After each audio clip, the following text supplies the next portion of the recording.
Guys, welcome back to Rolly Reacts. Back again today with a highly anticipated show that I've been waiting for. I've been always been a huge Walking Dead fan. To see that this show was coming out, we were gonna get some clarification and closure as to him surviving, and at the end of season 11 as well. Getting that confirmation, it was just like, oh, I want to know what the hell happened to him. What's been his story, man. It's not like him to not come back to these people. So. This show, I mean, it starts off a very deep scene that happens. You see the back of his head.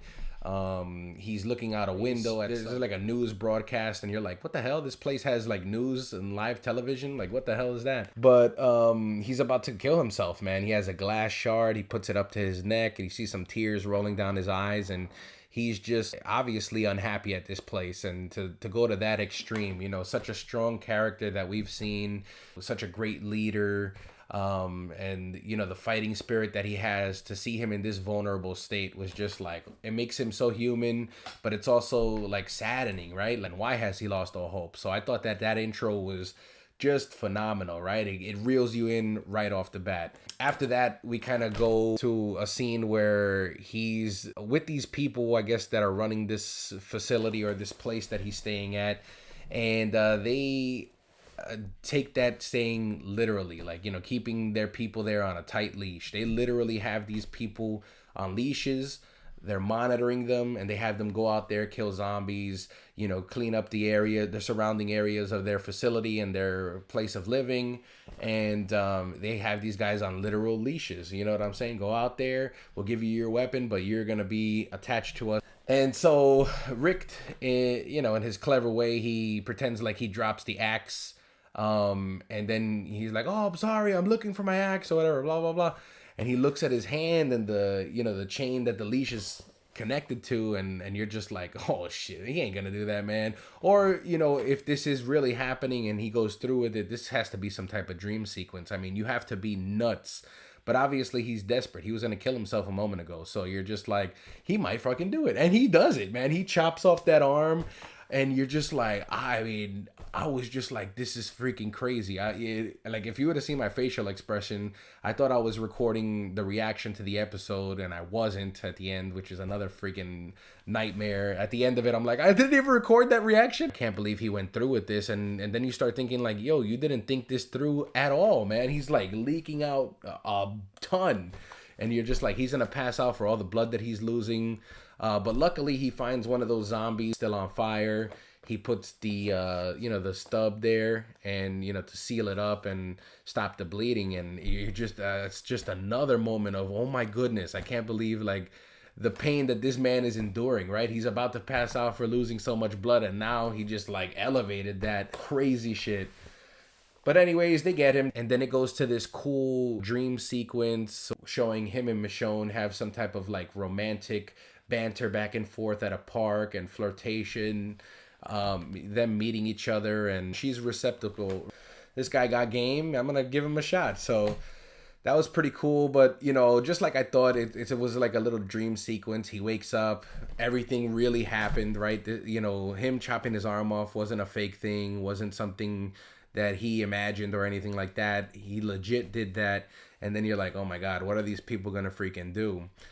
And what I love is, Rick starts to then narrate everything, right? He's like, I'm in this military facility. They're heavily guarded. There's hundreds of thousands of people in this facility. And once you're in, you can't get out. And that's it. You're stuck here. And so he's doing his normal day-to-day work, clearing out walkers. And this one new guy, I call him Denzel Jr. because he talks so much like Denzel. It's crazy.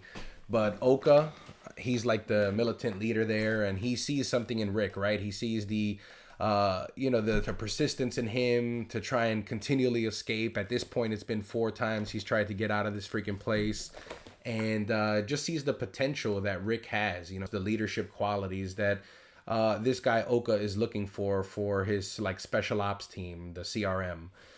Rick goes to narrate, and it's pretty cool because it kind of flashes back and clears up those notes and the cell phone that Michonne found on the boat. Try and let her know, hey, I'm still alive, continue looking for me, and I'm still working on getting out of here, just to have some sort of communication. But Then that scene at the end of season 11 now explains that was one of the times, I guess, that he was trying to escape from the facility. He got to the boat, he dropped the package there, and all that stuff. So it's just so cool how all of that tied in. Rick, he just fits this role like a glove. It's almost like he didn't even skip a beat. You know, there's been times where actors will do a role and then leave it for a while and then come back and they're just not the same, or it doesn't have that same powerful significance or that oomph that you're just like, oh, excited for it. Like here, I mean, this is Rick Grimes, man. The dude keeps approaching him about it, and he's just not having it, you know. But this next part, you know, Rick is there, I guess, on a break or something like that from killing walkers, or after the job is done, just sitting there like, you know, what the hell am I gonna do? Probably plotting another way to escape. And this dude Esteban shows up, a new character, and he's the dude from This Fool, that show on Hulu.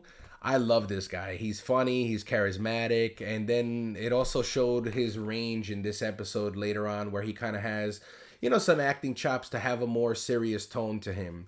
But the dude is hilarious. You know, he's there joking with Rick and telling, you know, Rick, hey, you know, I'm about to get promoted and go to this other area and finally be inside these walls. I guess, you know, during the trial, or I guess him trying to get to that promotion, he was living outside the walls. Now he's in the walls, and it's a higher position of more responsibility and to be more respected within that community. So as they're talking, Esteban says, man, you know, why don't you join this CRM, this secret ops? You know what I'm saying? They obviously see something in you.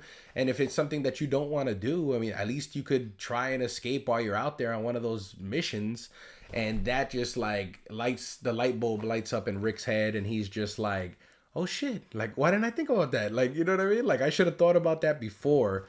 And so the next scene, he goes and meets up with Oka, the leader of the CRM, and he's like, I'm in, you know? And so they begin the training. This training sequence was freaking dope. They're so militant, Navy SEALs type training.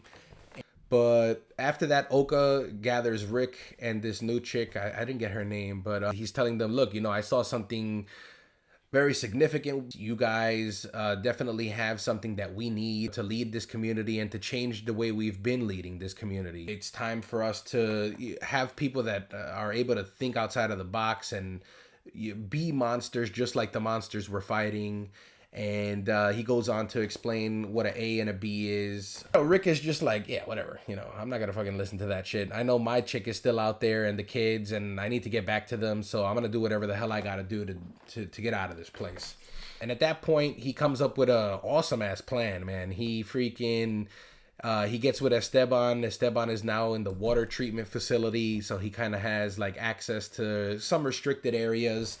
And Rick asks him, you know, look, man, I need to know where this tunnel goes. Is it a way out? You know, how can I help you? And this is what I was talking about. Esteban, you know, he starts off like, nah, I can't help you, you know, blah, blah, blah. You know, I'm putting everything on the line. You're my man, but I'm not going to help you do this. You know, kind of like making the scene. And I like the way that scene played out, because it's the way he played it off. If anybody else was looking at them from the outside looking in, they would be like, oh, he denied helping Rick. You know what I mean? He was getting upset. But like in his mannerisms and the way he's talking, it looks like he's telling Rick, yo, get lost. I'm not going to help you do this nonsense. But he's giving him the information. He's like, yo, that tunnel leads out to the east. Here's the code to get through there, da, da, da. And so Rick comes up with this crazy elaborate plan to make it look like he died in an explosion, fighting some zombies, and then they wouldn't go looking for him. Before he's about to get in the manhole and skedaddle out of there, freaking he kills like this walker. These two walkers come out of everywhere. And that's what I like about this episode too, is that the jump scares happen so abruptly, right? You're not expecting them, and then it just happens and you're like, oh shit, this is crazy. So another jump scare happens. Some walkers attack him. One of them even bites like his sleeve, and you're like, yo, did that go through? He stabs another one, and that one falls. And when it falls, this freaking little girl comes out of nowhere, and you're just like, who is this chick? And at that point, the girl that's with Rick in the training, you know, she sees everything that he was about to do, and she's like, look, you need to come back with me, man.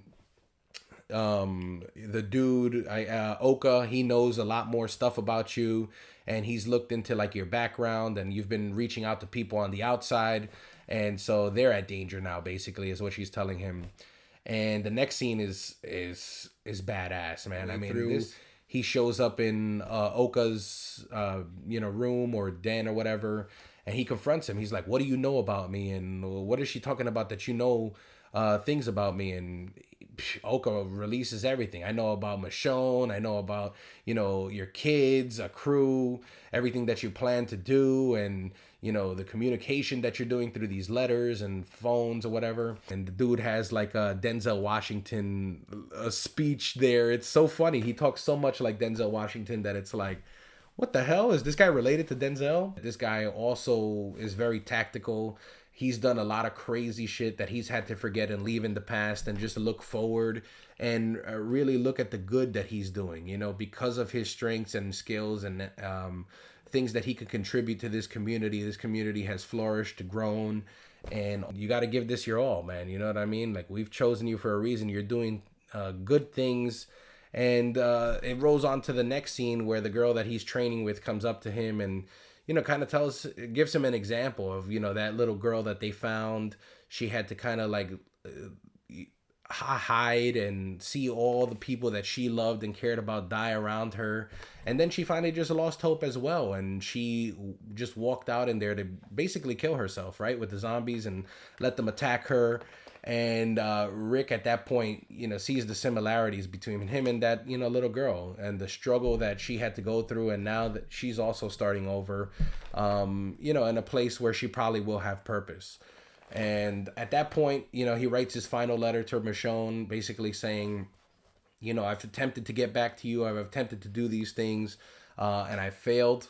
But now, I just can't think about this no more. I got to move forward. I have a purpose here now, and this is what I'm going to do. And you're just like, damn, man, he's getting hardened again, just like he was in like season 5 where he was just a vicious animal. He's turning into that too, right? He realizes he has a purpose here. He realizes that what they are doing is helping tons of people and uniting a ton of people. And, that's it, man. You can't look in the past no more. So they go out on a mission. He's talking with Oka on the jet there. And he tells him a story about his dad, which I think is so cool always too, right? Because it's like, you get these little tidbits and backstories of a character that you like, and you're just like, wow, I didn't know that about you before. But he basically tells a story about his dad, while he was growing up. He saw there was a house fire in the house. His dad came up and saved him and the family, got them out of the house and, protected them. And he felt so safe because the dad had such an easy, calm demeanor. But as time went by and after his dad passed, his mom told him the truth that, his dad basically burned down that place, right? Put his family at risk because their farm was failing. They weren't getting any money off of the crops or anything of that nature.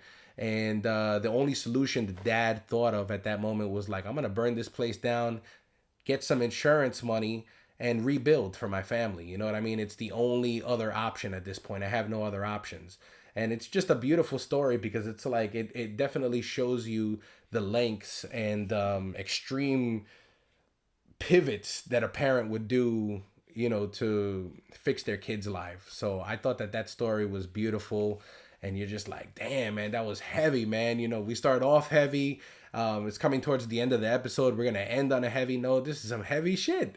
And at that moment, man, you just see freaking like fires getting shot at the helicopter. Oka, he's dead, man. The jet goes down. They're under attack. They get out of the jet. They're fighting back.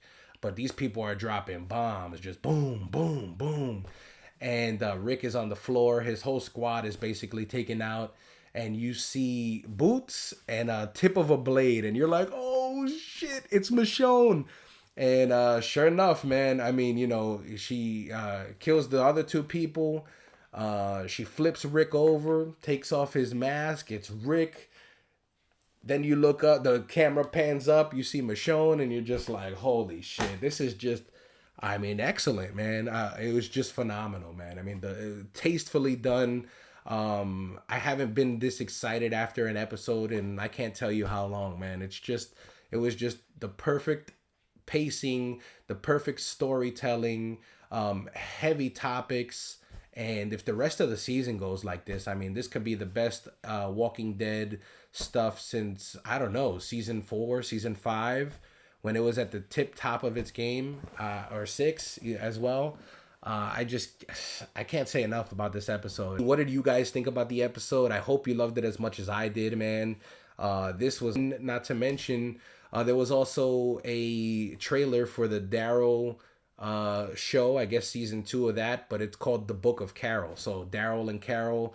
I know they were initially going to do that after Walking Dead finished, and then that kind of went to the wayside. We did the Daryl season, which I didn't see either. But now it looks like it's getting read up for another season and with Carol. But I don't think anything is going to top this. The way they came in swinging with this episode 1, I mean, just top tier shit. Let me know what you think down below. And until next week. Next week, I'll record a reaction to it. I thought I was recording my reaction to it, and then at the end of it, nothing. So, that's my bad. But anyways, guys, thanks for watching, and you guys have a good day.